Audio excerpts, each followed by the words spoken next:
я хочу обратиться к своим соотечественникам, чтобы они были внимательны друг к другу. Если увидели, услышали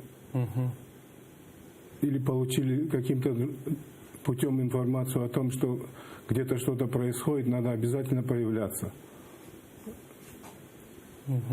Суды, видимо, будут только раскручиваться, их количество будет увеличиваться. И поддержку людям оказывает просто появление около суда нескольких десятков человек. Поэтому я просто обращаюсь к тем, кто в Крыму. Несмотря ни на что, держитесь друг друга, поддерживайте друг друга. А Российская Федерация, ее лидеры и организаторы